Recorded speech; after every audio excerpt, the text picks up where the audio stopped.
हात धुन्छौ र साबुन पानीले धुन्छु नि कति बेला धुन्छौ र छिनछिनमै धुन्छु नि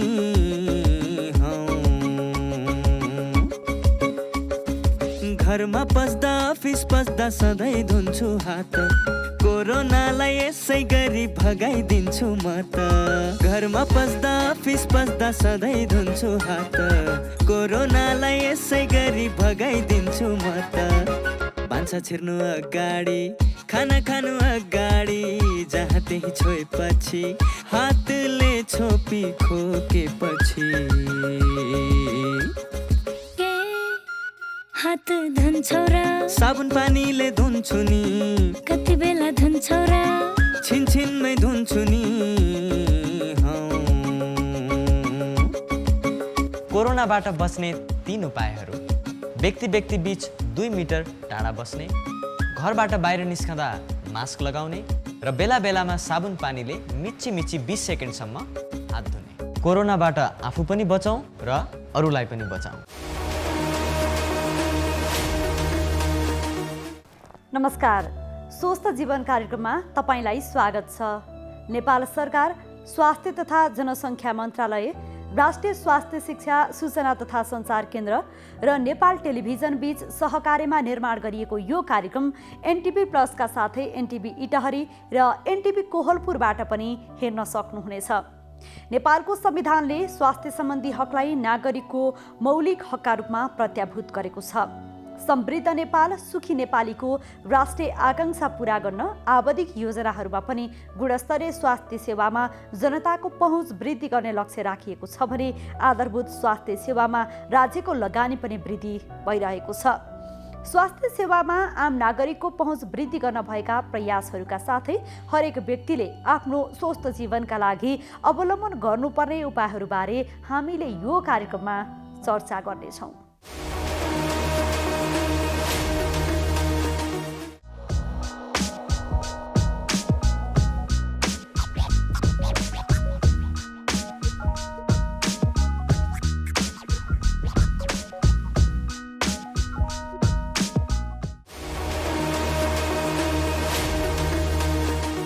पछिल्लो एक सातामा नेपालमा कोरोना संक्रमण दर 241% अर्थात् झन्डै 2.5 गुणाले बढेको छ।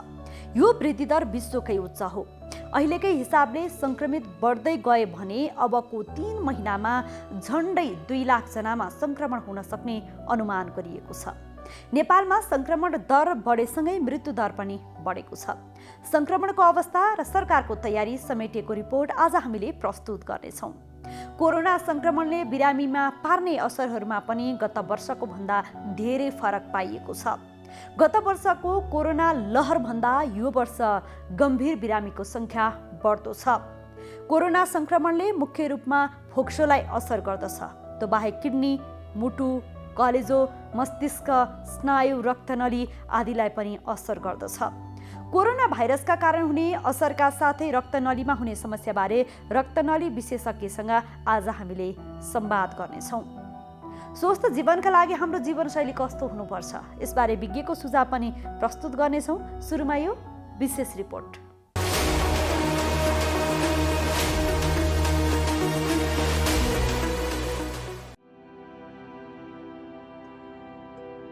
पछिल्लो एक सातामा नेपालमा कोरोना संक्रमण दर 241% अर्थात् झन्डै 2.5 गुणाले बढेको छ। जनस्वास्थ्यविद डाक्टर विराजमान कर्मचारीका अनुसार यो वृद्धि दर विश्वकै उच्च हो। अहिले विश्वमा कोरोना संक्रमणको वृद्धि दर 10% रहेको छ। भारतमा संक्रमण वृद्धि दर 60%, पाकिस्तानमा 13% र मालदिव्समा 80%ले बढिरहेको छ। नेपालमा परीक्षण गरिएका नमुनामध्ये 30%मा कोरोना संक्रमण पुष्टि भइरहेको र यसको अर्थ हाम्रो समुदायमा संक्रमण व्यापक भइसकेको बुझ्न सकिन्छ। अहिलेको हिसाबले संक्रमण बढ्दै गए अबको 3 महिनामा झन्डै 2 लाख जनामा संक्रमण हुन सक्ने अनुमान गरिएको छ। नेपालमा संक्रमण दर बढेसँगै मृत्यु दर पनि बढेको छ। डाक्टर कर्मचारीका अनुसार अहिले जस्तो गरी मृत्यु दर पनि बढ्दै जाने हो भने अबको केही हप्तामा नेपालमा पनि दैनिक 150 जनासम्मको ज्यान जान सक्ने अवस्था आउन सक्नेछ। कोरोनाका कारण भयावह अवस्था आउन नदिन समय थोरै भए पनि सबैको प्रयास भए न्यूनीकरण गर्न सकिने विज्ञहरूले सुझाएका छन्। त्यसमा स्वघोषित लकडाउन र सामाजिक दूरी कायम गर्ने, शङ्का लागेमा समयमै कोभिड-19 को जाँच गर्ने, होम आइसोलेसनको सुदृढीकरण गर्ने, स्वास्थ्य संस्था तथा स्वास्थ्यकर्मी तयारी अवस्थामा राख्ने, समुदाय र सम्बन्धित निकायको तयारी तीव्र गर्नुपर्ने डाक्टर कर्माचार्यको सुझाव छ। नेपालमा पनि अहिले कोरोना सङ्क्रमणको दोस्रो लहर सुरु भइसकेको छ। अहिले यो स्लाइडमा हामीले हेर्ने हो भने के देख्छौँ भने विश्वमा कोभिड सङ्क्रमण एकदमै उच्च दरमा फैलिरहेको राष्ट्रहरूमध्ये नेपाल धेरै अगाडि आउँदछ। गएको हप्ताको तुलनामा यो हप्ता कोभिडको सङ्क्रमण झन्डै 241% बढ्यो। यो भन्नुको मतलब झन्डै 2.5 गुणाले यो सङ्ख्या बढेको छ। हाम्रो छिमेकी राष्ट्रहरूसँग दाँच्ने हो भने पनि यो निकै नै बढी छ, किनभने भारतमा यो दर 60% बढेछ भने पाकिस्तानमा 13% र मालदिभ्समा 80% बढिरहेको छ। विश्वमा समष्टिगत रूपमा हेर्ने हो भने गएको हप्ताभन्दा यो हप्ता जम्मा 10% मात्रै वृद्धि भएको थियो, तर नेपालमा यो 241% वृद्धि भएको छ। यस पछाडिको कारणहरू हामीलाई थाहा नै छ। हामीले नजिकैबाट हेर्नुपर्ने भारतमा भएको सङ्क्रमणको अवस्था हो। यो ग्राफमा यहाँहरूले भारत र नेपालमा हुने सङ्क्रमणको क्रमको बारेमा देख्नुहुनेछ। भारतमा भन्दा नेपालमा झन्डै 1 महिनापछि सङ्क्रमण चुरोमा पुग्दछ र त्यही अनुसारले अहिले तपाईँले जुन यो निलो रङको ग्राफ हेर्दै हुनुहुन्छ, यसले भारतमा कसरी सङ्क्रमण छोटो समयमा नै एकदमै बढ्दै गइरहेको छ भनेर देखिरहनु भएको छ भने रातो रङमा नेपालको सङ्क्रमणको दर देखाइरहेको छ। यसलाई अझै नजिकैबाट हामीले हेर्दाखेरि गएका केही महिनाहरूमा सङ्क्रमण यसो भएको देखिन्छ। भारतको सङ्क्रमण जसरी बढ्दै गइरहेको छ, नेपालमा पनि सँगसँगै सङ्क्रमण अलिकति पछि तर बढ्दै गइरहेको देखिन्छ। सङ्क्रमण दर बढ्दाखेरि सँगसँगै मृत्यु हुनेको सङ्ख्या पनि बढ्दै गएको देखिन्छ। यो ग्राफमा तपाईँहरूले निलो रङमा भारतमा अहिले छोटो समयमा कसरी मृत्यु दर एकदमै बढ्दै गएको छ, मृत्यु हुनेहरूको सङ्ख्या बढ्दै गएको छ भन्ने कुरा देख्नुहुन्छ। र नेपालमा पनि हेर्ने हो भने अब बिस्तारै मृत्यु हुनेहरूको सङ्ख्या बढ्दै गएको हामीलाई थाहा छ। गएका केही हप्ताहरूको यो ग्राफमा हेर्ने हो भने पनि यहाँहरूले के देख्नुहुन्छ भने भारतमा जसरी बढ्दै गएको छ, नेपालमा सङ्ख्याको हिसाबले यो अलिक थोरै भए तापनि तर झन्डै उही नै प्रकारले यो वृद्धि भइरहेको देखिन्छ। यो सङ्ख्या बढ्नु मात्रै एउटा भयावह छ भन्ने सूचना होइन कि नेपाल र भारतमा अहिले जुन टेस्ट पोजिटिभिटी भनिन्छ, PCR टेस्ट गरेकाहरूमध्ये कतिजनामा पोजिटिभ देखिएको छ त भन्ने कुरा त्यो पनि जान्नु आवश्यक छ। आजकै तथ्याङ्कबाट पनि हामीले के देखेका छौँ भने झन्डै गएका केही दिनमा नेपालमा PCR परीक्षण भएका मध्ये झन्डै 30% सङ्ख्यामा PCR पोजिटिभ देखिएको छ। यो भन्नुको अर्थ अहिले सङ्क्रमितको सङ्ख्या जुन हामीले सुन्दैछौँ, जुन हामीले हेर्दैछौँ, त्योभन्दा कैयौँ गुणाले समुदायमा सङ्क्रमण छ भन्ने कुरा थाहा हुन्छ। दैनिक सङ्क्रमण दर वृद्धि भएसँगै अस्पतालमा बेड अभाव हुन थालेपछि स्वास्थ्य तथा जनसङ्ख्या मन्त्रालयले विनियोजित बजेट अनुसार हाई डिपेन्डेन्स युनिट तयार गरे नगरेको तस्बिरसहित जानकारी गराउन अस्पतालहरूलाई निर्देशन दिएको छ। काम नभएको अवस्थामा बजेट फिर्ता लैजाने मन्त्रालयले जनाएको छ। पहिलो कोरोना सङ्क्रमणको अवधिमा भन्दा अहिले तीव्र रूपमा सङ्क्रमण दर बढेको कारण मृत्यु दर पनि बढ्दै गएको स्वास्थ्य तथा जनसङ्ख्या मन्त्रालयका प्रवक्ता प्राध्यापक डाक्टर जागेश्वर गौतमले बताउनु भयो। गत वर्ष कोरोना सङ्क्रमण दैनिक 4 देखि 5,000 पुगे पनि मृत्यु हुनेको सङ्ख्या कम थियो।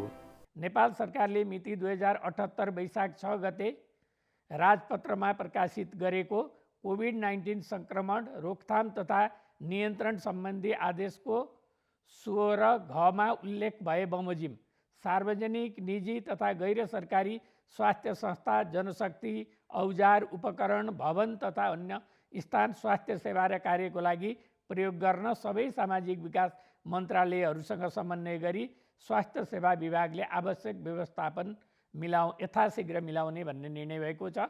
स्वास्थ्य सेवा विभागले बजारमा उपलब्ध भएसम्मका अधिकतम थप ठुलो अक्सिजन सिलिन्डर र पुनः भर्न मिल्ने खालका कन्टेनरहरू सहितका 100वटा साना सिलिन्डरहरू पनि यथाशीघ्र खरिद गर्ने, उपचारात्मक सेवा महाशाखाले एचडियुको व्यवस्थापन गर्न दिएको निर्देशनअनुसार ती अस्पतालहरूले गरेका प्रगतिहरू तथा प्रगति हुन नसक्नुका कारणहरू समेत अडिट गरी बुधबारको बैठकमा पेश गर्ने भन्ने निर्णय भएको छ। निर्देशनअनुसार प्रगति गरेका स्वास्थ्य संस्थालाई जसले गर्न सकेको छैन उसलाई कारबाही गर्ने व्यवस्था गर्ने, तत्काल 20,000 ठुला अक्सिजन सिलिन्डरहरू नेपालमा ल्याउने व्यवस्था गर्न अर्थ मन्त्रालय र परराष्ट्र मन्त्रालयलाई व्यवस्थापन गर्नको लागि लेखी पठाउने, इपिडेमियोलोजी तथा रोग नियन्त्रण महाशाखाले पेश गरेको माइक्रो कन्टेनमेन्ट स्वीकृत गर्ने, कोभिड-19 उपचार गर्न अस्पताल व्यवस्थापन सम्बन्धमा तपसिल बमोजिम गर्ने। सबै मेडिकल कलेज अस्पतालहरू र 200 भन्दा बढी शय्या भएका अस्पतालहरूसँग स्वास्थ्य तथा जनसङ्ख्या मन्त्रालयले सम्झौता गर्ने, स्थानीय तहका 15 शय्यासम्मका अस्पतालहरूसँग स्थानीय तहले सम्झौता गर्ने र प्रदेश सामाजिक विकास मन्त्रालयले 200 शय्यासम्मका अस्पतालहरूसँग आवश्यकताको आधारमा सम्झौता गर्दै जाने, कोभिड-19 उपचार व्यवस्थापन गर्ने र त्यो सूची स्वास्थ्य मन्त्रालयको आपतकालीन कार्य सञ्चालन केन्द्रको इमेल ठेगानामा अद्यावधिक गर्दै उपलब्ध गराउने। सबै अस्पतालहरूले कोभिड-19 का सङ्क्रमितहरूको आफ्नो अस्पतालमा आकस्मिक व्यवस्थापनको व्यवस्था मिलाउने, त्यसपछि सूचीकृत कोभिड अस्पतालमा पठाउनु परेमा वा प्रेषण गर्नु परेमा कहाँ पठाउने हो सेवा उपलब्धताको आधारमा यकिन गरेर मात्रै पठाउने व्यवस्था गर्ने। सबै अस्पतालहरूले निःशुल्क वा सशुल्क उपचार व्यवस्थापन गरेपछि सम्पूर्ण सङ्क्रमितहरूको विवरण अनिवार्य रूपमा स्वास्थ्य मन्त्रालयको वेबसाइटमा पठाउने। वेबसाइट हामीले चाहिँ प्रष्ट दिएका छौँ र जिल्ला अस्पताल अर्थात् 25 देखि 50 शय्यासम्मका अस्पतालहरू, 100 शय्यासम्मका अस्पताल र 200 बेड शय्यासम्म अस्पताल र सबै मेडिकल कलेज शिक्षण अस्पताल वा 500 शय्यासम्मका अस्पतालहरूले क्रमशः 20, 35, 50 र 100 वटा ठुलो अक्सिजन सिलिन्डर खरिद गरी तयारी अवस्थामा राख्ने र त्यसको शोध भर्ना स्वास्थ्य तथा जनसङ्ख्या मन्त्रालयले प्रति सिलिन्डर 20,000मा नबढ्ने गरी वा स्वास्थ्य तथा जनसङ्ख्या मन्त्रालयसँगको जानकारी र सहमतिमा परेको मूल्यको आधारमा उपलब्ध गराउने। कोरोना भाइरस महामारीको अवस्थामा सुरक्षित गर्भावस्था। गर्भावस्था एक विशेष अवस्था हो, चाहे कोरोना भाइरस कोभिड-19 महामारीको बेला नै किन नहोस्। विपद वा सामान्य अवस्था जे भए तापनि गर्भवती तथा उनको गर्भमा रहेको बच्चालाई विशेष हेरचाह र स्याहार चाहिन्छ। गर्भवतीमा पनि कोरोना भाइरसको संक्रमण हुन सक्छ, त्यसैले कोभिड-19 का लक्षणका साथै गर्भावस्थामा देखिन सक्ने खतराका लक्षणहरूबारे जानकारी राखौं। गर्भावस्थामा देखिने खतराका लक्षणहरू: टाउको साह्रै दुख्नु, आँखा तिर्मिराएर धमिलो देखिनु, हात तथा मुख सुनिनु, हात खुट्टा अरुरो भई काँप छुट्नु वा मुर्छा पर्नु, कडासित तल्लो पेट दुख्नु, योनिबाट रगत वा पानी बग्नु। यी मध्ये कुनै पनि खतराका लक्षणहरू देखा पर्ने बित्तिकै तुरुन्तै नजिकैको स्वास्थ्य संस्थामा जाँच्न लैजानु पर्दछ। नियमित गर्भवती जाँच तथा खतराका लक्षणको समयमै पहिचान गरी गर्भावस्थालाई सुरक्षित बनाऊ। कोभिड-19 सम्बन्धी कुनै पनि जिज्ञासा वा परामर्श चाहिएमा पैसा नलाग्ने कल सेन्टर 1115 वा 1133 मा सम्पर्क गरौँ।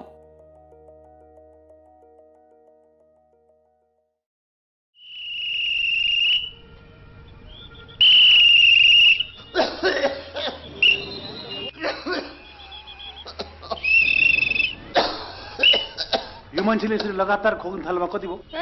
धेरै भयो। 2 हप्ताभन्दा बढी लगातार यसरी खोकी लाग्नु त टिबी रोगको लक्षण हो है। टिबी रोग नजिकैको स्वास्थ्य संस्थामा गई खकार चताउनुस्, पैसा लाग्दैन। नरो टिबी रोग लाग्यो भने बाँच्दैन। 6 महिनादेखि 8 महिनासम्म नियमित रूपमा नटुटाइकन ओखती खायो भनेदेखि टिबी रोग पुरा निको हुन्छ र बिरामीले ओखती खान थालेपछि यो रोग अरूलाई सर्दा पनि सर्दैन। हो अनि औषधि कतिको महँगो छ नि? फ्री स्वास्थ्य संस्थाहरूमा निःशुल्क पाइन्छ, पैसा तिर्नु पर्दैन। तपाईँ ट्राफिक हो कि डाक्टर हो? कसरी थाहा पाउनु हो? मलाई पनि टिबी रोग लागेको थियो, मैले नियमित रूपमा औषधि सेवन गरेँ, रोग पुरा निको भयो। अहिले हेर्नुहोस् त कस्तो तन्दुरुस्त छु। त्यसो भए यो भाइलाई यतैबाट सिधै लगेर स्वास्थ्य संस्थामा खखार जोन लैजान्छु। कृपया आजदेखि नै क्षयरोग विरुद्धको अभियानमा एकजुट हौँ। नमस्ते, म डाक्टर रितेश थापा, म एउटा मनोचिकित्सक हो। अहिले यो कोरोनाको महामारीमा हामी सबैजना छौँ, यसले गर्दाखेरि हामी सबैलाई असर परिरहेको छ। तर मैले एउटा चिकित्सकको नाताले भन्नुपर्दाखेरि यो पनि अरू रोग जस्तै यो कोरोना पनि एउटा रोग हो। यसबाट हामी सबैजनाले सामान्य उपायहरू अपनाएर बच्न सक्छौँ। त्यही भएर कोही पनि व्यक्तिलाई चाहिँ कोरोना सङ्क्रमित व्यक्तिलाई हेला नगरौँ, किनभने कोरोना त हाम्रो 10 दिन 14 दिनमा हामी ठिक हुन्छौँ, उपचार गरेर या नगरी पनि सेल्फ आइसोलेसन ठिक हुन्छौँ। तर जुन मानसिक यातना जुन भोग्नुपर्छ त्यो हेलाले अवहेलनाले गर्दाखेरि त्यो चाहिँ पछिसम्म पनि लामो समयसम्म पनि रहिरहन सक्छ। तर त्यसबाट हामी टाढै रहने कोसिस गर्नुपर्छ। त्यही भएर हामीले कोरोना सङ्क्रमित अथवा ठिक भएर आइसकेको व्यक्तिहरूलाई चाहिँ मद्दत गर्ने, उहाँहरूलाई हौसला प्रदान गर्ने र हामीले के गर्न सक्छौँ उहाँहरूको स्वास्थ्यको लागि, भविष्यको लागि त्यतातिर बढी ध्यान दिन सक्यौँ भने हामी सबैजना मिलेर यस कोरोना महामारीसँग लड्न सक्छौँ र जित्न सक्छौँ। ए सृजना, त किन हिजो अस्ति स्कुल नआएकी? हेर, मेरो त महिनाभरि सुरु भएछ। ए त्यही भएर पो स्कुल नआएकी? मलाई त पहिला एकदमै डर लागेको थियो, पछि आमाले सम्झाउनु भएपछि बल्ल बुझेँ। अनि स्कुल त आउनु पर्थ्यो नि त। आफूलाई कस्तो लाज लागेको थियो। होइन, के को लाजको कुरा गर्छन् यिनीहरू? केही होइन, सृजना पनि आइछन् त आज। अनि हिजो अस्ति कहाँ गएकी थियौ? खास कुरा उसको महिनावारी सुरु भएर समस्या भएछ मिस। महिनावारी हुनु समस्या होइन, यो त किशोरीहरूमा हुने सामान्य प्राकृतिक कुरा मात्रै हो। सामान्यतया महिनावारी 10 देखि 15 वर्षका किशोरीहरूमा सुरु हुन्छ। यो स्वाभाविक कुरा हो। महिनावारी हुँदाखेरि डराउने, चिन्ता लिने गर्नु हुँदैन। महिनावारी हुँदाखेरि अरू बेला जस्तै स्कुल आउनुपर्छ, तर व्यक्तिगत सरसफाइ भने बढी नै गर्नुपर्छ। महिनावारी भएको समयमा दिनौ नुहाउने, सफा कपडा लगाउने, सफा ठाउँमा सफा बिछौनामा सुत्ने, सफा प्याड लगाउने गर्नुपर्छ। महिनावारी हुँदा घर परिवार सँगै राखेर किशोरीहरूलाई पोसिलो खानेकुरा खुवाउनुपर्छ।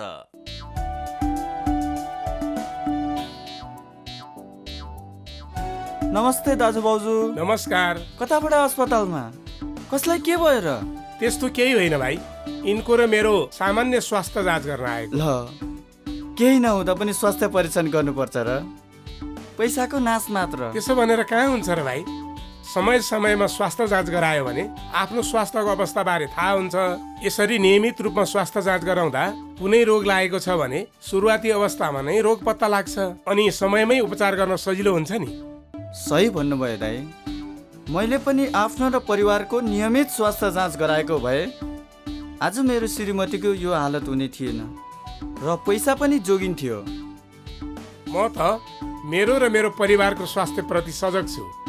तपाईँ पनि अबदेखि नियमित रूपमा स्वास्थ्य परीक्षण गराउनुहोस् है। राष्ट्रिय स्वास्थ्य शिक्षा सूचना तथा सञ्चार केन्द्र। दर्शकवृन्द, कार्यक्रममा यहाँहरूलाई पुनः स्वागत छ। कोरोना संक्रमणले बिरामीमा पार्ने असरमा पनि गत वर्षको भन्दा धेरै फरक पाइएको छ। गत वर्षको कोरोना लहर भन्दा यो वर्ष गम्भीर बिरामीको संख्या बढ्दो छ। कोरोना संक्रमणले मुख्य रूपमा फोक्सोलाई असर गर्दछ। त्यो बाहेक किडनी, मुटु, कलेजो, मस्तिष्क, स्नायु, रक्तनली आदिलाई पनि असर गर्दछ। कोरोना भाइरसका कारण हुने असरका साथै रक्तनलीमा हुने समस्याबारे रक्तनली विशेषज्ञसँग गरिएको संवाद अबको क्रममा।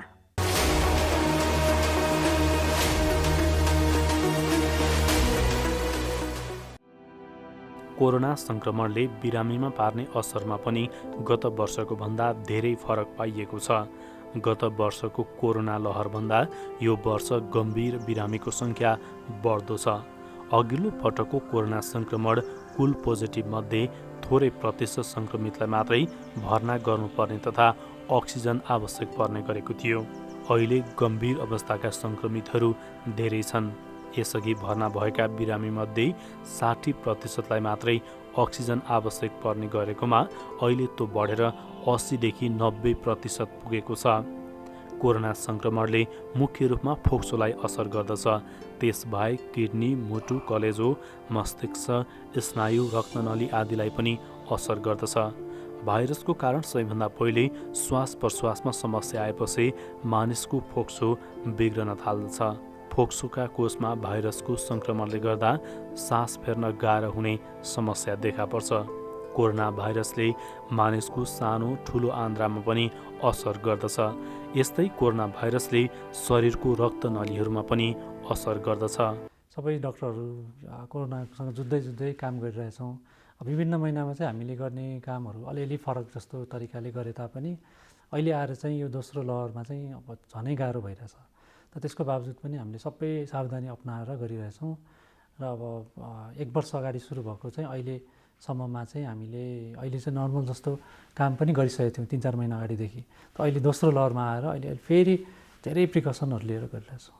जस्तो यो कोरोना सङ्क्रमण हुने मान्छेहरूलाई पनि नसाको समस्या हुन्छ भन्ने एक खालको बुझाइ पनि छ, एक खालको चाहिँ हुँदैन यो नसासँग सम्बन्धित छैन भन्ने पनि छ। खास कुरो के हो?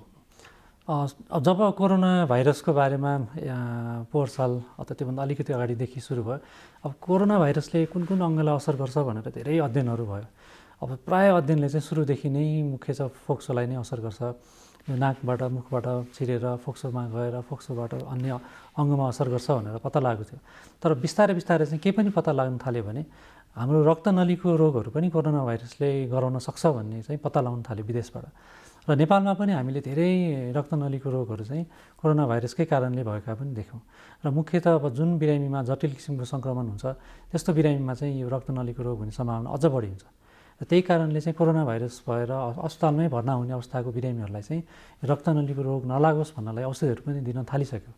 र औषधि प्रयोग गर्ने बिरामीहरूमा चाहिँ रक्तनलीको रोग चाहिँ अलिकति कम देखिएको छ।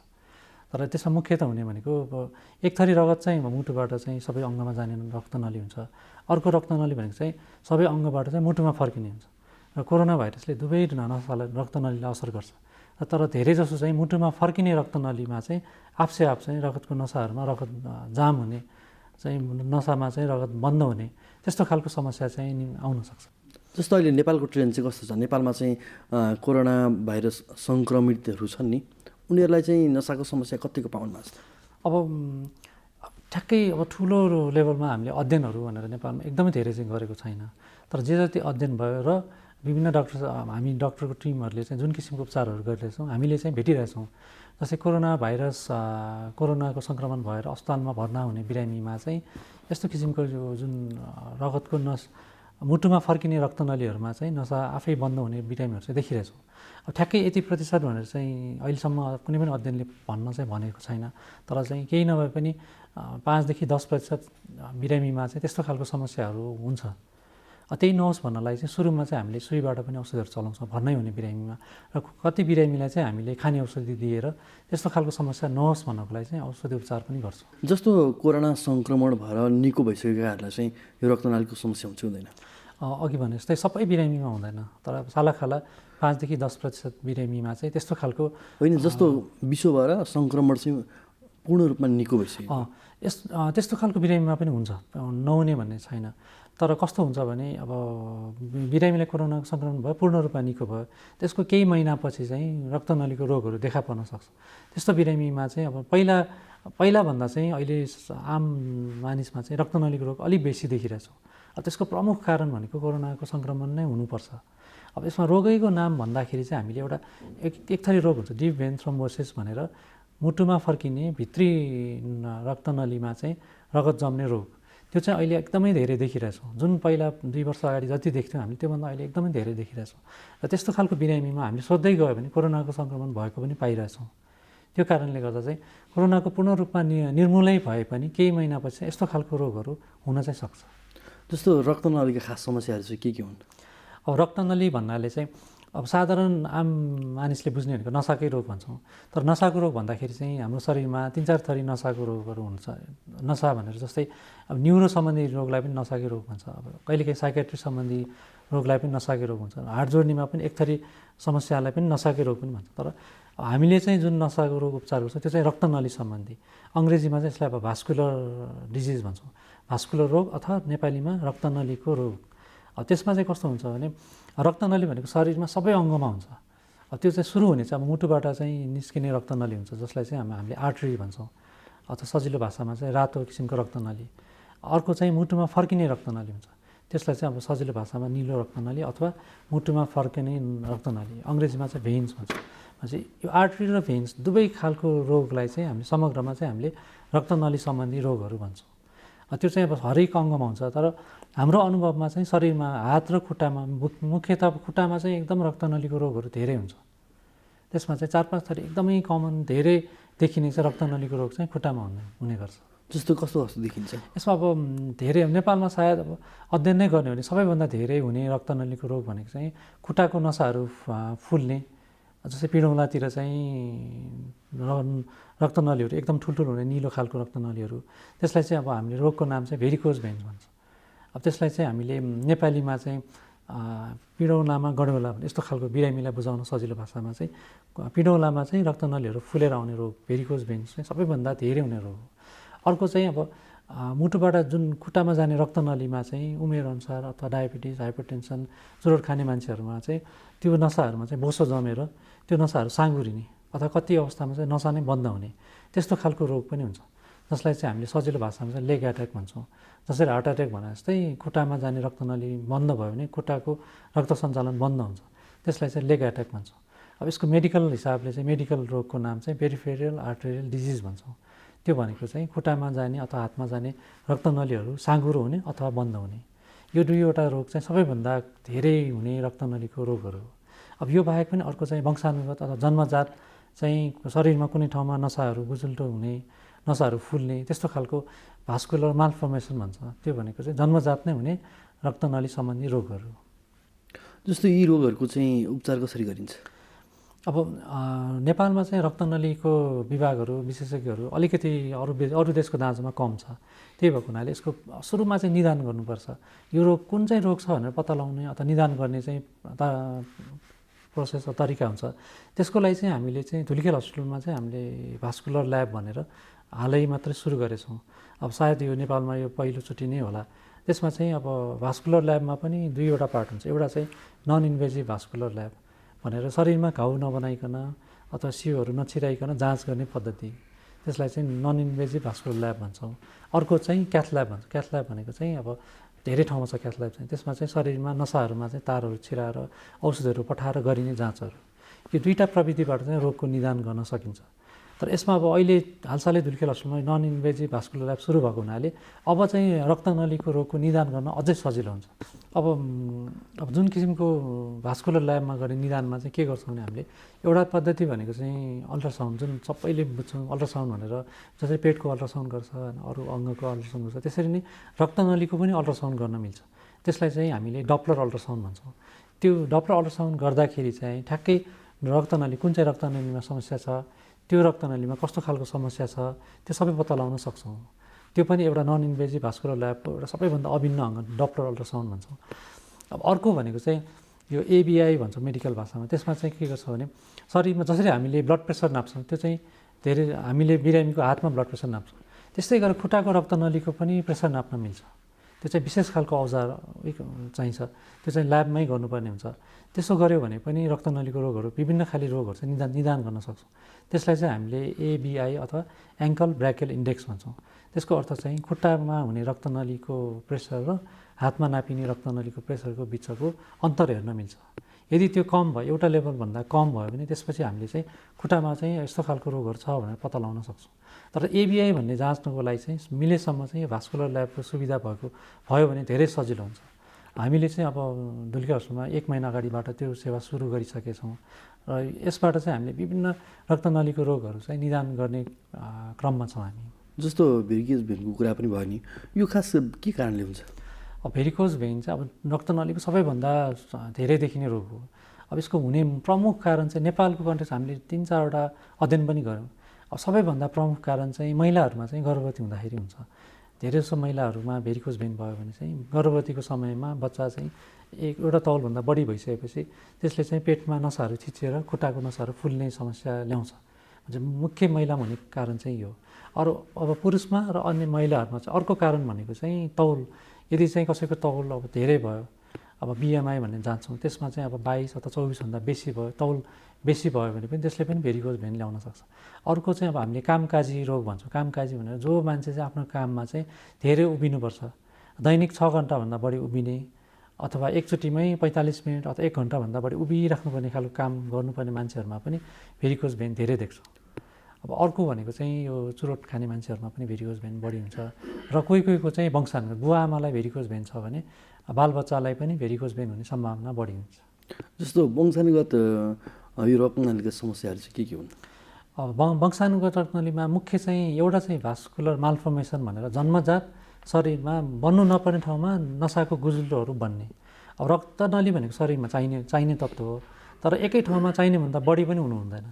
र जन्मजात कसैको चाहिँ कुनै अङ्गमा चाहिँ एकदमै धेरै रक्तनलीहरू बनेको छ भने त्यसलाई चाहिँ भास्कुलर मालफर्मेसन भन्छौँ। त्यो चाहिँ जन्मजात हुने रोग हो। अब अर्को चाहिँ वंशानुगतमा चाहिँ भेरिकोज भेन हुनसक्छ। बुवा आमालाई चाहिँ यदि भेरिकोज भेन छ भने बच्चाहरूमा पनि त्यही समस्या चाहिँ हुने सम्भावना अलि बेसी हुन्छ, अथवा आफ्नो दाइ दिदीहरूमा छ भने भाइ बहिनीहरूमा पनि हुने सम्भावना हुन्छ। यो दुईवटा रोग चाहिँ कम, एउटा चाहिँ जन्मजात रोग हो, अर्को चाहिँ वंशानुगत। जस्तो उमेरअनुसार पनि यो रक्तनलीका समस्याहरू हुन्छन् नि? हजुर। अब जस्तै हामीले भेरिकोज भेन भनेको धेरै जसो 40 वर्षपछि मात्रै देखा पर्छ र बढी समस्या हुने भनेको 50 वर्ष अथवा त्योभन्दा बढी भइसकेपछि चाहिँ भेरिकोज भेनले समस्या चाहिँ बढ्दै जान्छ। अर्को जुन यो लेग एट्याक अघि मैले भने खुट्टाको नसामा चाहिँ रगतको नलीहरू साँगुरो हुँदै जाने त्यस्तो समस्या पनि कम उमेरको मान्छेमा खासै हुँदैन। जस्तै 40 वर्षभन्दा कममा चाहिँ खासै हुँदैन। धेरै जसो चाहिँ 50 अथवा 60 वर्षभन्दा माथि गएपछि त्यस्तो खालको व्यक्तिहरूमा चाहिँ यस्तो रक्तनलीको रोगहरू बढी हुन्छ। तर अर्को जुन अघि भने जन्मजात रगतको नलीहरू गुजुल्टो पर्ने धेरै हुने त्यस्तो रोग चाहिँ फेरि बच्चाहरूमा हुन्छ। 6 वर्षभन्दा कम उमेरमा नै यो देखा पर्छ र यसले चाहिँ 10 वर्ष 15 वर्षको उमेरमा चाहिँ धेरै समस्या ल्याउँछ। त्यस्तो खालको रोग चाहिँ एकैचोटि 40-50 वर्षमा हुने चाहिँ होइन, धेरै जस्तो चाहिँ जन्मजात नै हुने रोग चाहिँ सानो बेलामा देखा पर्छ।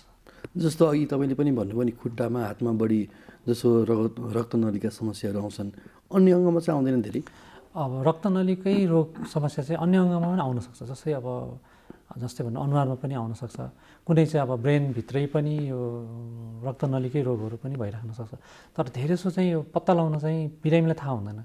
त्यो कारणले हात र खुट्टामा हुने रोगहरू चाहिँ बिरामीलाई पनि पहिल्यै थाहा हुन्छ र निदान पनि छिटो हुने हुनाले चाहिँ यो धेरै देख्छौँ हामीले। तर अन्य अङ्ग अब भित्री अङ्गमा हुने रोगहरू चाहिँ धेरै जसो निदान नै हुँदैन। त्यो कारणले गर्दा र कति अवस्थामा लक्षण पनि हुँदैन।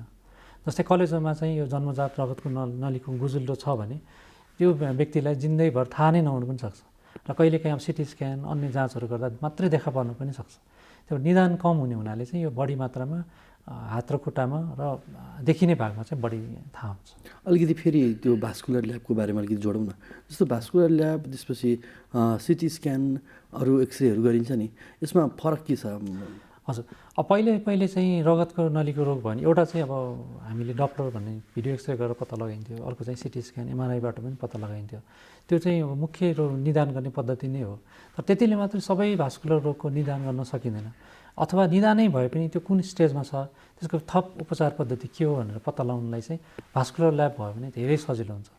अनि भास्कुलर ल्याबमा चाहिँ विभिन्न खाले जस्तै अब यो सिटी स्क्यान र डप्लर बाहेक पनि अन्य किसिमको उपायहरू पनि छन्। त्यसमा चाहिँ अघि भने जस्तै अब शरीरको विभिन्न जस्तै औँलाको पनि प्रेसर नाप्न मिल्छ, खुट्टाको पनि प्रेसर नाप्न मिल्छ। यस्तो गरेर चाहिँ अब औँलामा यदि रगतको नलीहरू खुम्चेको छ भने त्यही ठाउँको प्रेसर नाप्यो भने मात्रै ठ्याक्कै पत्ता लगाउन सकिन्छ। त्यो सबै निदान गर्ने पद्धति चाहिँ भास्कुलर ल्याबमा हुन्छ।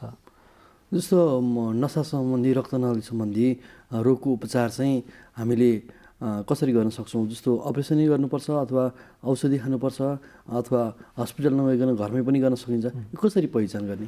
यसमा चाहिँ अब हामीले 4 थरी उपचार पद्धतिहरू छ प्रमुख रूपमा हामीले बिरामीलाई भन्ने। एउटा चाहिँ अब जीवनशैली परिवर्तन सबैले गर्नै पर्ने र अब गर्न सक्यो भने सबैभन्दा उपचारको सजिलो उपाय चाहिँ स्वस्थ जीवनशैली चाहिँ अपनाउनुपर्छ। त्यसमा चाहिँ जस्तै अब भेरिकोज भेन छ भने आफ्नो चाहिँ तौल घटाउनु पऱ्यो। तौल बढी छ भने नर्मल जुन लेभलमा चाहिने त्यो लेभलमा ल्याउनु पऱ्यो। कसैले चुरोट खान्छ भने चुरोट छोड्नु पऱ्यो। अब जाँड रक्सी चुरोट छोडेर पनि रक्तनलीको रोगलाई कम गराउन सकिन्छ। यस्तो खालको उपचार पद्धतिले चाहिँ हामीले जीवनशैलीमा गर्ने परिवर्तनहरू। अब दोस्रो उपाय भनेको चाहिँ फिजियोथेरापी। प्रायः सबै रक्तनलीको रोगमा कुनै न कुनै किसिमको फिजियोथेरापीले मद्दत गर्छ र राम्रो किसिमले फिजियोथेरापी सिकेर त्यो अपनाउन सक्यौँ भने चाहिँ आधाभन्दा बढी चाहिँ रक्तनलीको रोगलाई कम गर्न सकिन्छ। दोस्रो उपाय। अब तेस्रोमा चाहिँ हामीले औषधि उपचार भनेर कुनै रक्तनलीको रोगहरूमा चाहिँ औषधिहरूले पनि काम गर्छ। जस्तै अब अघि भने जस्तो लेग एट्याक भन्ने खुट्टामा रक्तनली साँघुरो छ भने अब त्यसलाई हामीले एकैचोटि ठुलो बनाउन नसके पनि थप साँघुरो हुनबाट रोक्न चाहिँ औषधिहरूले गर्न सक्छौँ। त्यसमा रगतको नस जस्तै रगतलाई पातलो बनाउने अथवा बोसोलाई चाहिँ जम्ने कम गराउने औषधिहरू दिएर पनि उपचार गर्न सकिन्छ। तर यो सबै उपचार पद्धतिले भएन भने चाहिँ शल्य चिकित्सा अथवा सर्जरी गरेर जुन हामीले गर्छौँ यो सबैजसो रक्तनलीको रोगमा चाहिँ शल्य चिकित्सा अथवा अपरेसनै गरेर पनि निको गर्न सकिन्छ। मुख्य रूपमा 4वटा पद्धति अघि जस्तै एउटा चाहिँ जीवनशैलीमा परिवर्तन गर्नु पऱ्यो, दोस्रो चाहिँ फिजियोथेरापी सिकेर फिजियोथेरापी गर्नु पऱ्यो, तेस्रो चाहिँ औषधि उपचार मेडिकल म्यानेजमेन्ट हुन्छ, र चौथोमा चाहिँ हामीले मिल्ने खालको रोगमा चाहिँ शल्य चिकित्सा अथवा सर्जरी गरेर गर्न सकिन्छ। जस्तो रक्तनलीमा समस्या आएपछि बाहिर शरीरमा चाहिँ दागहरू देखिने, चिलाउने त्यस्तो केही लक्षणहरू पनि देखा पर्छ? हजुर, अब रक्तनलीको रोग र छालाको रोग चाहिँ कहिलेकाहीँ कुनै रोग चाहिँ जस्तै हाम्रो रक्तनली सम्बन्धी रोग चाहिँ छालाको रोग भनेर सोचिरहेको हुनसक्छ बिरामीले। अनि त्यस्तो खालको चाहिँ अब छालाको निदान गर्ने क्रममा चाहिँ कारण चाहिँ रक्तनलीको कारणले भनेर पत्ता लाग्न पनि सक्छ। त्यसमा मुख्य लक्षण भनेको चाहिँ जस्तै भेरिकोज भेन कसैलाई छ भने त्यसमा चाहिँ पहिलो लक्षण नै खुट्टा चिलाउने हुनसक्छ अथवा छालामा दाग मात्रै निलो खालको त्यस्तो खालको दागहरू देखिन सक्छ। तर त्यसको कारण चाहिँ फेरि रक्तनलीको भल्भहरू बिग्रिएर खुट्टाको नसाहरू फुलेर भइरहेको हुनसक्छ। र जबसम्म त्यो कारणलाई हामी उपचार गर्दैनौँ तबसम्म त्यो लक्षण निकै हुँदैन। र उपचार गरेर लक्षण अलिकति कम जस्तो भए तापनि यदि शल्य चिकित्सा गरेन, त्यो भेरिकोज भेन निको गरेन भने त्यो रोग फेरि दोहोरिन्छ। जस्तो डाक्टर साहब यो रक्तनलीको समस्या भएको चरणहरू पनि बताउनु भयो होइन?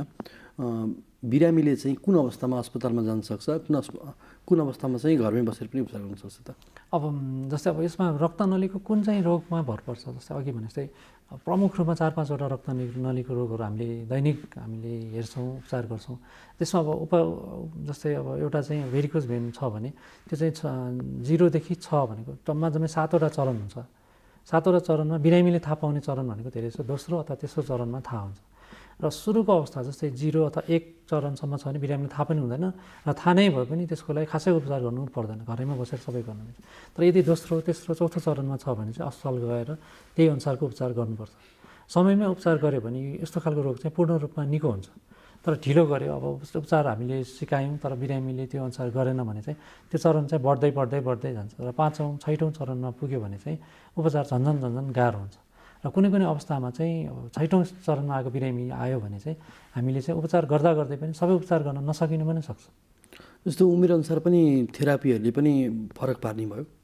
हजुर, अब जस्तै कुनै उमेरमा चाहिँ अब यस्तो खालको रोगहरू देखा पर्यो भने चाहिँ फिजियोथेरापीले धेरै कम गर्न सक्छ र सुरुको अवस्थाको रोगहरू छ भने निको नै पनि गर्न सक्छ। त्यही भएर चाहिँ फिजियोथेरापी पनि एउटा भास्कुलर रोगको उपचारको पद्धतिमध्ये एउटा प्रमुख अङ्ग हो। जस्तो जन्मजात पनि रक्तनलीका समस्याहरू त आउने गर्छ नि, ती जन्मजात आएपछि हामीले पछि त्यसलाई चाहिँ निराकरण गर्न सक्छौँ सक्दैनौँ? हजुर, अब हामीले दैनिक अब हस्पिटलमा काम गर्दाखेरि चाहिँ तेस्रो कमन समस्या चाहिँ जन्मजात हुने रक्तनलीको रोग हो। त्यसलाई चाहिँ हामी मेडिकल हिसाबले चाहिँ भास्कुलर मालफर्मेसन भन्छौँ। अब यस्तो खालको रोग देखा पर्यो भने चाहिँ समयमै निदान गर्यो भने चाहिँ उपचार हुन्छ। त्यही कुरा एकदमै ढिलो 30 वर्षको उमेरभन्दा पछि अथवा त्योभन्दा पनि पछि आउन थाल्यो भने चाहिँ उपचार गर्न अलिक गाह्रो हुन्छ। र समयमै उपचार जस्तै भनौँ अब हस्पिटलमा आयो, हामीले भास्कुलरमा हेरेर त्यसको रोगको बारेमा पत्ता लगायौँ अथवा रोगको कुन चरणमा छ भनेर पत्ता लगायौँ भने त्यसको उपचार गर्न मिल्छ। अब यसो उपचार पद्धतिमा चाहिँ अब यसमा एउटा चाहिँ कस्तो हुन्छ भने विशेष खालको औषधिहरू हुन्छ जुन चाहिँ हामीले त्यो नसाको गुजुल्टोमै हालेर त्यो नसाको गुजुल्टोलाई सुकाउन मिल्छ। त्यसलाई अब हामी मेडिकल हिसाबले चाहिँ स्क्लेरोथेरापी भन्छौँ अथवा इन्ट्रालिजिनल इन्जेक्सन भन्छ। त्यस्तो खालको विशेष खालको औषधिहरू चाहिँ त्यो नसाको गुजुल्टोमा हाल्यो भने चाहिँ त्यो बढ्न पाउँदैन र बढिसकेको नसाको गुजुल्टोलाई पनि हामीले सुकाउन सक्छौँ। शल्य चिकित्सा अथवा अपरेसन नगरिकन त्यसरी सुकाउन सक्छौँ र 90% यस्तो खालको बिरामीलाई चाहिँ बिना अपरेसन औषधि हालेर पनि सुकाउन सक्छौँ र हाल्दै पनि सुकेन अथवा सबै सुकेन भने मात्रै हामी अपरेसन गर्छौँ। यति धेरै रोगको बारेमा बताउनु भयो। जस्तो रक्तनलीका समस्या भइसकेपछि त्यसले दीर्घकालमा चाहिँ उपचार गरेन भने कस्ता खालका समस्याहरू थप्ने हुन्छ त? हजुर, अब जस्तै अब रक्तनलीको रोग पत्ता लाग्यो तर बिरामीले हेलचेक्राइ गरेर राम्रोसँग उपचार गरेन अथवा उपचार गर्दै छोड्यो भने चाहिँ पहिलो कुरा त त्यो रक्तनलीकै रोग नै बढ्दै जान्छ र अब त्यो रोगले चाहिँ पछि गएर अन्य अङ्गलाई असर गर्छ। जस्तै अब खुट्टामा जाने रक्तनली साँघुरो हुँदै गयो भने सुरुमा चाहिँ बिरामीलाई धेरै लक्षण पनि नहुनु पनि सक्छ।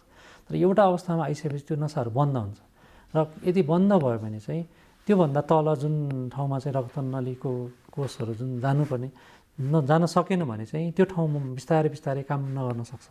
त्यो ठाउँको रङहरू परिवर्तन हुन्छ र पछि हुँदै गएपछि त्यो ठाउँले कामै नगर्न पनि सक्छ। जस्तै अब भनौँ भुँडाको लेभलमा चाहिँ यदि रक्तनली बन्द भयो भने भुँडाभन्दा तल्लो भागले चाहिँ काम नगर्ने, त्यहाँको मासुहरू मर्दै जाने र त्यो अङ्गहरू चलाउनै नसक्ने अवस्था आउँछ। र एकदम दीर्घकालीन असर भनेको चाहिँ खुट्टा नै नचल्ने अथवा खुट्टाले कामै नगर्ने र त्यो अपरेसन गरेर त्यो खुट्टा नै हटाउनु पर्ने अवस्था आउनु पनि सक्छ। जस्तो कोही कसैको चाहिँ त्यो नसाहरू खुम्चिने, नसाहरूमा चाहिँ हड्डीले चाहिँ नसा च्याप्ने समस्या पनि हुन्छ नि, यसमा चाहिँ खास यो रक्तनलीसँग सम्बन्धित कसरी हुन्छ? यो चाहिँ अब नसाको रोग भने पनि यो चाहिँ रक्तनली सम्बन्धी रोग चाहिँ होइन, यो चाहिँ न्युरो सम्बन्धी हो। त्यसमा चाहिँ धेरै जस्तो चाहिँ ढाडमा जुन नर्भहरू जुन खुट्टामा आउने हुन्छ त्यसमा च्यापियो भने चाहिँ लक्षणहरू चाहिँ खुट्टाहरू झमझमाउने, दुख्ने हुन्छ। त्यो चाहिँ रक्तनली भन्दा पनि न्युरो सम्बन्धी नै। जस्तो रक्तनलीको समस्या भइसकेपछि तपाईँ चाहिँ उपचार गर्न हस्पिटलमा आउन सुझाव दिनुहुन्छ? हजुर, अब आजभन्दा 10 वर्ष जति पहिला चाहिँ नेपालमा रक्तनलीको रोग पनि हुन्छ र भन्ने पनि मान्छेहरू धेरै थियो। तर अहिले हरेक 2-4 वर्षमा यो समस्या बढ्दै गइरहेछ। र यो कोरोनाको कहर पछिको समयमा त अझ रक्तनलीको रोग बढ्छ भन्ने चाहिँ पक्की नै छ।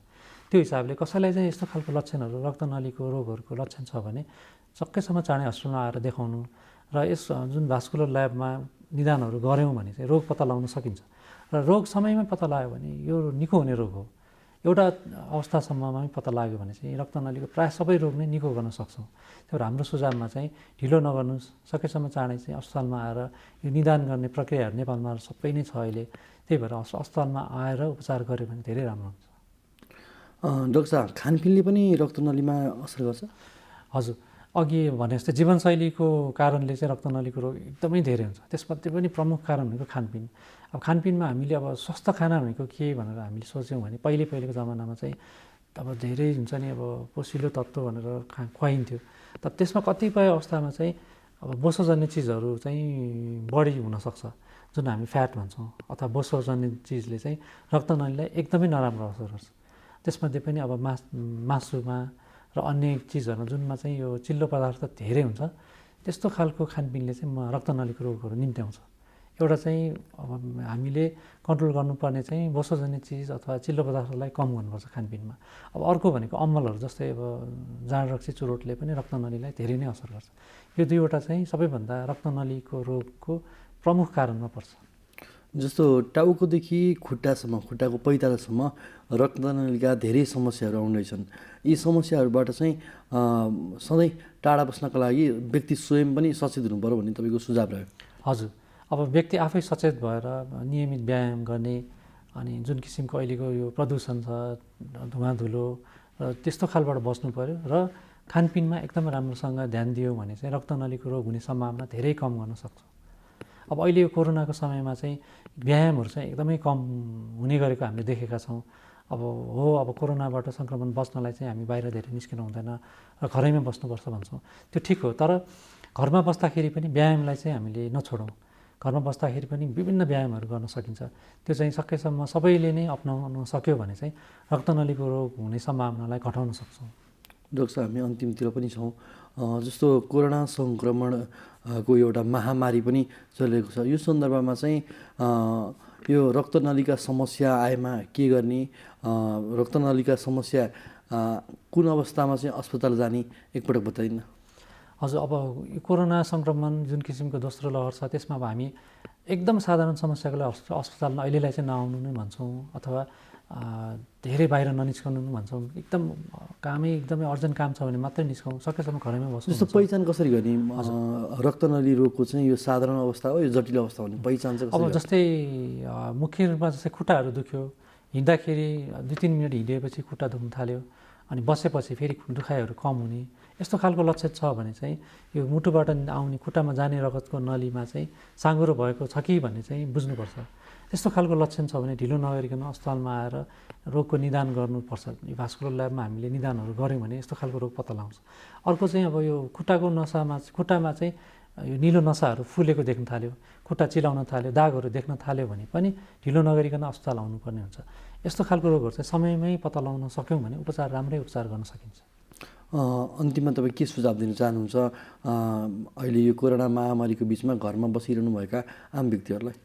अब अहिले घरमा बस्दाखेरि चाहिँ अब जुन किसिमले विभिन्न रोगहरू घरमा बस्दा पनि यो रक्तनलीको रोगहरू चाहिँ हुनसक्छ।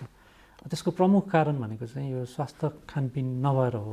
त्यसलाई चाहिँ घरमा बस्दा पनि ध्यान दिनुहोस् र अब घरमा बस्दा नि अब अलिकति व्यायाम कम हुने सम्भावना बढी हुन्छ। त्यसलाई पनि आफूले सम्झेर बिहान दिउँसो बेलुका विभिन्न किसिमको व्यायामहरू गरेर रक्तनलीको रोगहरू चाहिँ हुनबाट बचौँ र व्यायाम गर्नलाई चाहिँ नछुटाउँ। एउटा त्यो। अब अर्को भनेको चाहिँ कसैले अम्मलहरू छ, जाँड रक्सी चुरोटहरू खाने बानी छ भने त्यसलाई नअप्नाउनुहोस्। त्यसले चाहिँ अहिले असर नगरे पनि अर्को 20 वर्षपछि चाहिँ नराम्रो असर गर्न सक्छ र असर गरिसकेपछि उपचार गर्न धेरै गाह्रो हुने हुनाले अहिले नै हामीले ध्यान दियौँ भने त्यो रोग हुनबाट बचिन्छ। त्यो चाहिँ एकदम याद गर्नुपर्ने कुरा। अब अर्को चाहिँ कसैलाई कोरोना भइहाल्यो, कोरोनाको सङ्क्रमण देखियो, पोजिटिभ भयो भने निको भइसकेपछि पनि एकचोटि चाहिँ यो रक्तनली विशेषज्ञ अथवा भास्कुलर सर्जनका आएर एकचोटि देखाउनु भयो भने हामी विभिन्न जाँच पडतालहरू गर्छौँ र यो भास्कुलर ल्याबमा यस्तो खालको रक्तनलीको रोग छ कि छैन भनेर हामी निदान गर्ने प्रक्रियाहरू नेपालमा नै अहिले भइसकेको हुनाले एकचोटि आएर पछि चाहिँ कोरोनाको अलिकति कम भएपछि आएर भास्कुलर सर्जनहरूलाई भेटेर चाहिँ कुनै रोग छ कि भनेर निदानहरू पनि गर्न सकिन्छ।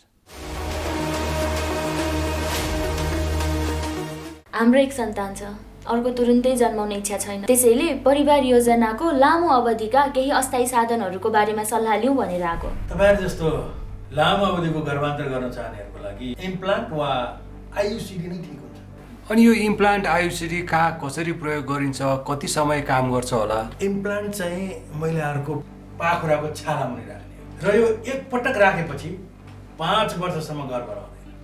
अनि आयुसिडी नि? आयुसिडी चाहिँ महिलाहरूको पाठेघरमा राखिन्छ र यो एक पटक राखेपछि 12 वर्षसम्म गर्भ रहँदैन। बिचमै सन्तानको रहर भयो भने? यदि तपाईहरुलाई बिचमै सन्तानको रहर भएमा यी दुवै साधनहरूलाई झिक्न पनि सकिन्छ। अनि यी दुवै अस्थायी साधनहरू कतिको सुरक्षित छन् त? सुरक्षित र प्रभावकारी छन्। तपाईहरुले केही डर मान्नु पर्दैन। पहिला तपाईहरु सल्लाह गर्नुहोस्, त्यसपछि सेवाको लागि त हामी जहिले आउनुहुन्छ तयार छौँ।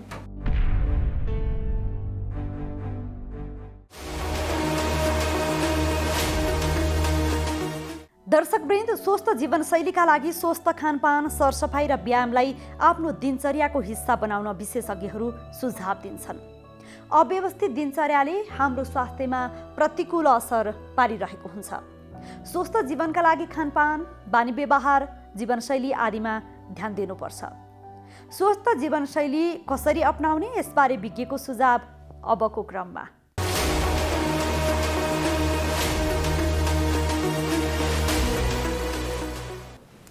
नमस्ते, म डाक्टर देवकुमार यादव। म आँखा रोग विशेषज्ञ। म आँखा सम्बन्धी के केयर गर्नुपर्छ भन्ने कुरा जानकारी दिइरहेछु। आँखा हाम्रो शरीरको एकदम महत्त्वपूर्ण अङ्ग हो। आँखाको रेगुलर चेकअप गराइराख्नुपर्छ। खानपिन स्वस्थ राख्नुपर्छ। खानपिनमा हरियो सागसब्जीहरू बढी खाने, पहेँलो रङको फलफुलहरू बढी खाने, मेवा भयो, सुन्तला भयो, आँप भयो, क्यारट भयो, ककम्बरको सलाड्सहरू भयो, यिनीहरू खाँदा आँखा स्वस्थ हुने, राम्रो हुने हुन्छ। बिहान बेलुका जहिले पनि चिसो पानीले फेसवास गर्ने, आँखा सफा राख्ने। यदि कोही व्यक्तिले चस्मा लाउनुहुन्छ भने रेगुलर चस्मा लाउने, आफ्नो कन्सर्न डक्टरसँग गएर परामर्श लिएर चाहिने नम्बर या आफूले गर्ने व्यवसायमा चाहिने प्रोटेक्सनको लागि जाँच गराएर रेगुलर चस्मा चाहिँ लाउनुपर्छ या जाँच गराइराख्नुपर्छ। कसैलाई कुनै शारीरिक समस्या छ भने यदि उहाँको डक्टरले गएर चेकअप गराउनु, आँखा चेकअप गराउनु भन्नुभएको छ भने आँखा चेकअप गराइराख्नुपर्छ।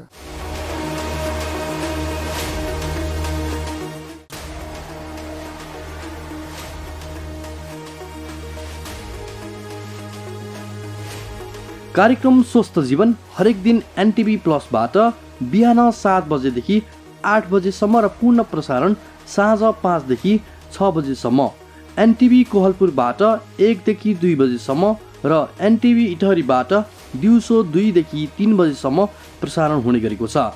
स्वास्थ्य सम्बन्धी यहाँहरूको कुनै जिज्ञासा वा समस्या भएमा हामी सम्बन्धित विज्ञहरूबाट समाधान खोजी कार्यक्रममा प्रसारण गर्नेछौँ। हामीलाई सम्पर्क गर्ने माध्यमहरू यस प्रकार रहेका छन्। फोन, एसएमएस तथा भाइबरको लागि 98 43 52 93 97। Email swasthjivan@ntv.org.np। यस कार्यक्रमको बारेमा आफ्नो सल्लाह, सुझाव र प्रतिक्रिया पनि यहाँहरूले यिनै माध्यम मार्फत दिन सक्नुहुनेछ। साथै कार्यक्रममा के कस्ता सामग्री, विषय वा विज्ञहरू समेट्नु पर्ला भन्ने विषयमा पनि सुझाव दिन सक्नुहुन्छ। कार्यक्रम यहाँहरूले सामाजिक सञ्जाल मार्फत पनि हेर्न सक्नुहुनेछ। YouTube Nepal television, mobile application Nepal television, Facebook facebook.com/neptv2041। किन लखडा तिमीहरूले कुकुरलाई? ऊ त्यहाँ नारायण दाइले कुकुरले टोक्यो। ओहो, साउन पानी लिएर आऊ त छिटै छिटै या। नारायण बाबु, कहाँ टोक्यो कुकुरले? कुकुर हेर्नुस् न। ए साउन पानी छिटै ल्याउनु दौडा। कसको कुकुर रहेछ? खोइ टोकेर भाग्यो। भुसिया हो कि? कुकुर साउन पानी। ल्याउ ल्याउ ल्याउ ल्याउ ल्याउ। कुनै पनि कुकुरले टोक्यो भने 5 मिनेटसम्म साबुन पानीले सफा गर्नुपर्छ। चिनेको वा पालिया कुकुर हो भने 10 दिनसम्म हेर्नुपर्छ। 10 दिनभित्र त्यो कुकुर मर्यो वा हरायो भने तुरुन्तै इन्जेक्सन लाउनुपर्छ। होइन गुरु, कहाँ खोज्नु त्यो कुकुरलाई मैले? यस्तो बेला तुरुन्त अस्पताल जानुपर्छ। हिँडे जाउँ, उठाउ। ठिक गर्नुभयो। अझ औला, गाला, टाउको, घाँटीमा टोकेको भए त झन् बढी खतरा हुन्थ्यो। अब आत्तिनु पर्दैन। नछुटाइकन भ्याक्सिन लिनुस्, केही हुन्न। रेबिज लाग्यो भने कस्तो लक्षण देखिन्छ डाक्टर साहब? रेबिज लागेपछि पानीदेखि डराउने, थुकिरहने, कराउने हुन्छ। हेर्नुहोस्, रेबिज लागेपछि उपचार हुँदैन। त्यसैले कुकुरले टोकेपछि समयमै रेबिजको भ्याक्सिन लिएमा सजिलै बच्न सकिन्छ।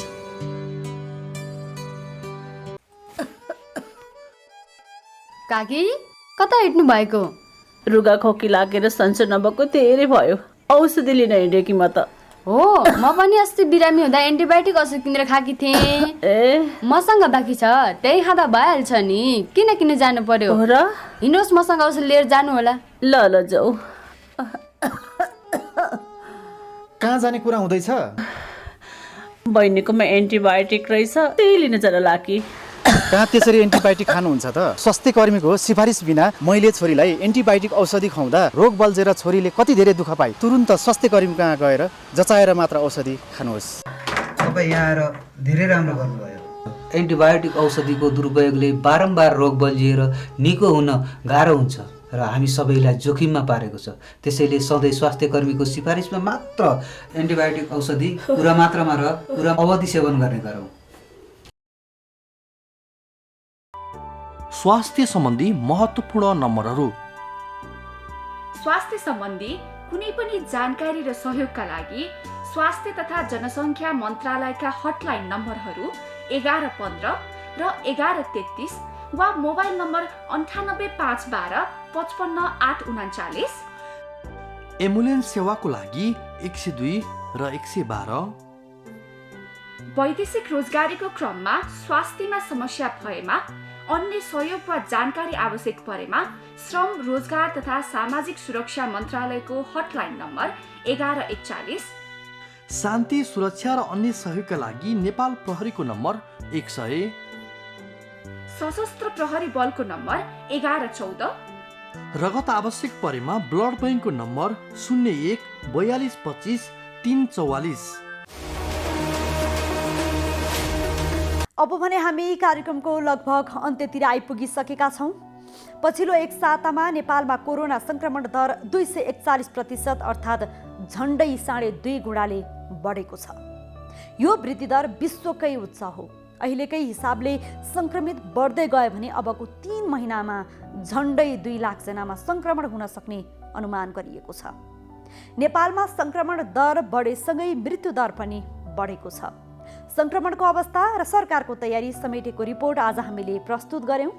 कोरोना संक्रमणले बिरामीमा पार्ने असरमा पनि गत वर्षको भन्दा धेरै फरक पाइएको छ। गत वर्षको कोरोना लहर भन्दा यो वर्ष गम्भीर बिरामीको संख्या बढ्दो छ।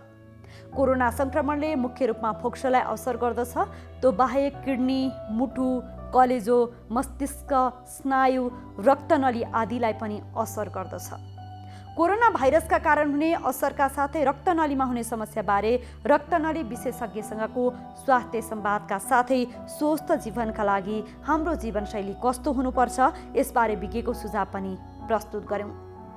आजका लागि स्वस्थ जीवन कार्यक्रमको समय सकिएको छ। यो कार्यक्रम नेपाल टेलिभिजनको वेबसाइट www.nepaltvonline.com तथा नेपाल टेलिभिजनको मोबाइल एप र फेसबुक, युट्युब जस्ता सामाजिक सञ्जालमा पनि हेर्न सक्नुहुनेछ। यो कार्यक्रममा तपाईँका स्वास्थ्य सम्बन्धी समस्या, सरकारले प्रवाह गरेका स्वास्थ्य सेवा अथवा हाम्रो कार्यक्रमबारे कुनै जिज्ञासा छन् भने हामीलाई सम्पर्क गर्न सक्नुहुनेछ। सम्पर्क माध्यम हामीले टेलिभिजन स्क्रिनमा पनि देखाइरहेका छौँ। तपाईँका समस्यालाई हामीले सरकारी अधिकारी वा विज्ञ मार्फत समाधान गर्ने प्रयास गर्नेछौँ। आजका लागि स्वस्थ जीवन कार्यक्रमबाट हामी सबैलाई बिदा दिनुहोस्। नमस्कार।